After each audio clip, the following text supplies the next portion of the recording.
Hey, what's up guys? Welcome back to the channel. In today's video, I want to recap basically my day. I went out to the department stores and the zoo that is the mall, and I don't really do this very often. Haven't done this in months and months.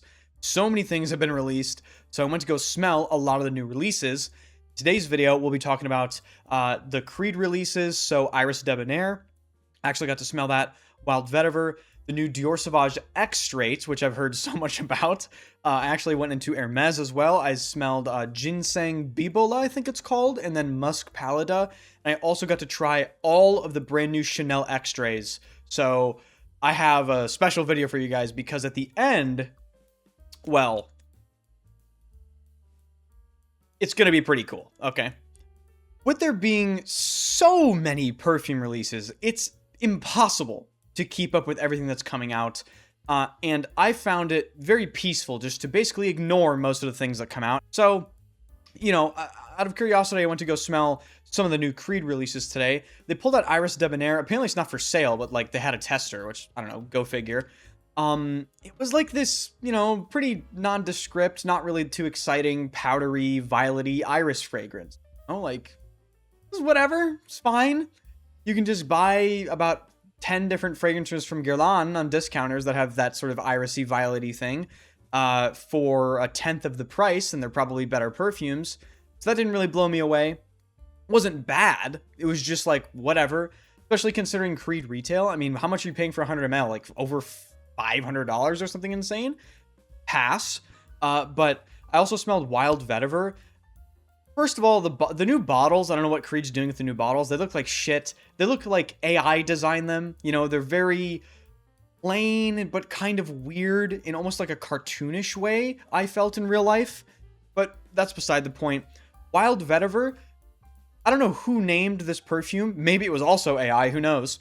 There was nothing wild or vetiver about it. I did smell amberwoods in it, though, 100%. I think it's actually listed in the note listing, but I did get that sort of metallic weirdness right off the bat, especially on the dry down of the card. I threw it away. I wish I didn't for this video, but I got more of like a floral thing from it. It was like a floral, fresh thing, and then it had like amberwoods. So, okay. Now, I don't absolutely despise amberwoods. I owned The Moon by Frederick Malle, you know. I also own Monsieur. If they're used correctly, I think as materials, they're actually very useful because they never go away, right? They give a fragrance incredible push and longevity. But when used incorrectly, I think it's just a disservice, to be completely honest with you. And keep in mind, ladies and gentlemen, obviously, this is my own opinion, and all of this stuff is subjective anyway. So if you're interested in someone with a real opinion that doesn't get sent free bottles of this stuff, hit the sub button. Also hit the like button. Moving on, I want to talk about my experience smelling Dior Sauvage Extrait. I've heard a lot about this because how could you not? It's a new Dior Sauvage. Everyone talks about it. I've seen many, many videos from friends of mine on this. So I decided to finally go smell it. I like the bottle. It was this pretty sort of clear bottle, but the inside was painted kind of like Amouage Interlude 53 style. That's kind of a popular presentation style, apparently. But okay, first things first, it was identifiable as Sauvage, but it was kind of this more oriental take on it. You know, it didn't really smell too derivative, which was actually pretty surprising. I expected it to be a lot more boring. One thing that's completely inescapable about Sauvage Extrait is the fact that it is beyond nuclear. Like, one spray of that stuff was just permeating the whole area for as long as I was standing there smelling it. I mean, it was legitimately kind of jarring how strong I perceived it to be. Like I said, it's identifiable Sauvage. So you have that spicy sort of, you know, shower jelly thing going on. But there was, you know, a little bit of edge to it. I couldn't really identify it. I didn't really spend much time with it, but it smelled fine. I don't know. It wasn't the worst thing that I smelled. Certainly better than both Creeds. So I won't be buying it, but I wouldn't consider that to be like a total failure of a release for Dior and Francis Kirkjohn. So after I smelled the Dior, I went over to Hermes and I know they just released Ginseng Bibola and Musk Pallida. I smelled Musk Pallida first because that's the one I was more interested in. It is this really beautiful, musky, slightly sweet, irisy fragrance, but really, really well done. It has that sort of Hermes style where it's never ever too much. It is very well behaved, but you know, I could see that fragrance having a little bit of body to it and some longevity because it does have that sweetness, and I just find iris on my skin does last deep into the dry down. It was also pretty powdery, but it was very elegant in that Hermes way, very sophisticated. And then I smelled Ginseng Bibola. Really didn't like it, have to be honest. I mean, I respect Hermes for letting Christine Nagel even make this fragrance because it's pretty out there in my opinion for Hermes. My nose, it was this very bitter green, almost leafy green thing. I didn't really identify anything that I was smelling. I thought at one point, oh, maybe it's galbanum. At one point, oh, maybe this is like a fig sort of trick they're playing on me with the greenness in here. But no, I think the only listed notes is like ginseng and then something else that I've never heard of. It's like some sort of leaf. So yeah, it's like a leafy green, earthy, bitter thing. Herbal as well. Not a fan, but traditionally, I'm not a fan of those types of scents anyway. I'm very averse to things like galbanum and really bitter green smells. So that was Hermes. Pretty cool experience. But now the best experience. Okay, so Chanel just re-released their Extraits, okay? Whole new thing. It's a big deal. I believe all of them are new formulations, and they actually released a brand new Extrait in 1957, and there are rumors of a Le Lion Extrait coming, I believe from another channel called Jacob. I hope that's true, but certainly it wasn't there, and, you know, sadness. But the reason why these new Extraits are such a big deal and people are interested in them is they actually doubled the size you get. So the old Chanel Extraits, which disappeared for a little while, they were 15 milliliters, and the new Extraits are 30 ml. They're still really, really, really expensive. You can also decide to buy 3 separate Extraits in like 3 little 6.5 ml atomizers for a cool $610. I think the normal Extraits in just the box cost like $450, and then there's also something called a coffret, which they come in like a special Chanel box, and they have special Chanel scissors for you to cut your new Chanel Extrait. I believe those cost like $510. So not cheap. 30 ml, $510.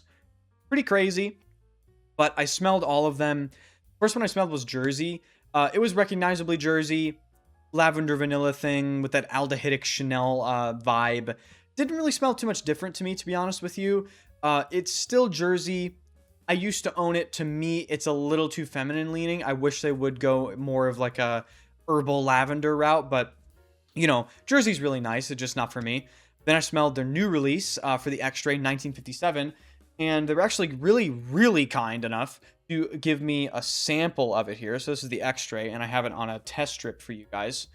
So if you've smelled 1957, then you smell the Extrait, again, immediately identifiable as 1957. It's this beautiful sort of very clean, airy, impossible to offend anyone white musk scent.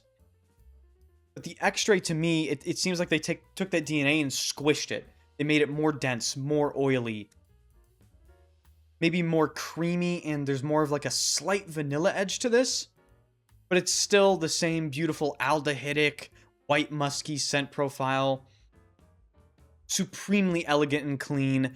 I don't normally gravitate towards stuff like this, but I have to say, I think 1957 is the best out-and-out musk fragrance I've ever smelled, if we're talking like clean white musks. It's really good. I don't think I would ever buy it, though. I also got to smell Coromandel and Bois d'Azil.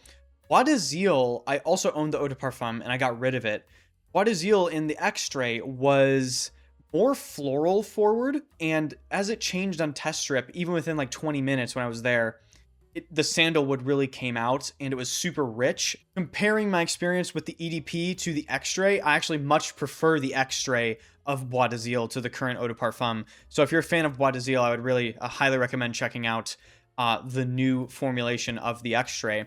And then, of course, I smelled Coromandel. I love Coromandel. I own it. The Extrait was more patchouli forward, actually, which really surprised me. I have a feeling layering the Eau de Parfum with the Extrait would just be absolutely, beyond classy.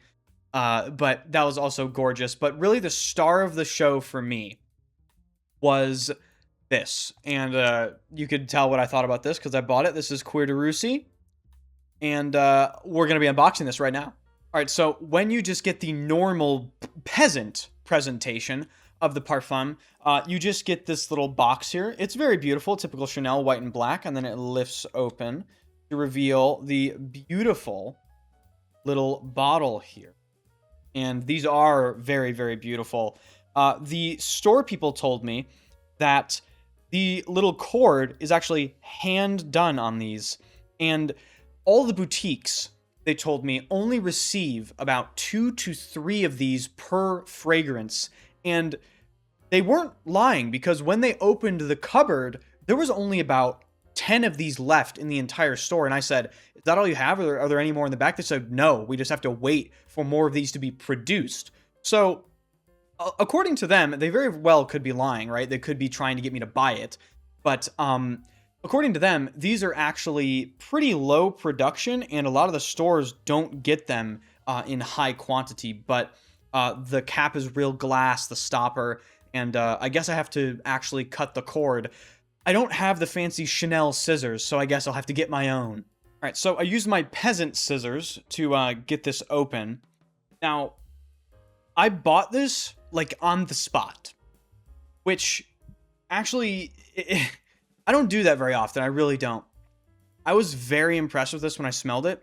I owned the current iteration of Cuir de Russie EDP and actually got rid of it because it just kind of wasn't Cuir de Russie. Like, it didn't give me what I wanted out of that scent profile. I found it to be lacking in the leather department, whereas this, the current formulation of Cuir de Russie Extrait, I have no experience with the previous ones, but whatever they did with this gives you that birch tarry sort of darkness. It's less floral prominent, even though in the opening there are beautiful florals. It's smoky, it's rich, it's leathery. It's just absolutely beautiful. Let me put some more on the old hand here. I did walk around for about an hour before I decided to buy it. I really wanted to spend time with this fragrance, so let me just reapply my hand here. Stopper. But revisit the opening. Okay. In this version, I do get actually a little bit of citrus up top. I did look at the ingredient listing that they do mention like some sort of peel oil, citrus peel oil, but get a little bit of citrus, but you really just go right into that floral, classic Cuir de Russie scent profile. You get the slight like indolic florally vibe with that birch tar, smoky leather thing. And obviously I've had the dry down on my hand for multiple hours at this point, and it dries down leathery, like very distinctly birch tarry leather. It's everything I wanted the EDP to actually be. And of course, I don't want to give you guys the wrong idea. This isn't like a black smelling Chanel, it's not like an interlude or anything like that. It is that, beautiful Chanel elegance, where this is just like the smoothest, most incredible, leather car interior ever. It does have that sort of vibe to me. Supremely elegant. Exactly what I wanted out of the Extrait. I did have some people in a Discord say that this version is different than the previous version. I have absolutely no idea regarding that, but all I know is this version is impressive enough to where it like satisfied what I wanted out of this fragrance. And as far as I'm concerned, that's really all that needs to happen for me. As far as longevity is concerned, I really haven't given this like a proper wear. I'll definitely be wearing this in, like maybe fall, springish. I think it's a little light for winter, at least because of the fragrances that I wear in winter, like, interlude and all that. But I think this would be like an absolutely killer formal fragrance. I think it would just be amazing in that setting. So yeah, that's basically what I did for a part of my day today. Went and smelled a bunch of releases. Ended up being really impressed with the new Chanel Cuir de Russie Parfum, or Extrait, whatever you want to call it. You know, it's kind of annoying. They call it an Extrait in the back, but they call it a Parfum on the front. It's just like, you know, whatever. Little different denominations there. But okay. Appreciate you guys so much for watching. If you enjoyed, hit the like button. Be sure to hit the sub button. I'll try to answer all your questions in the comment section. And yeah, we'll see you guys in the next one.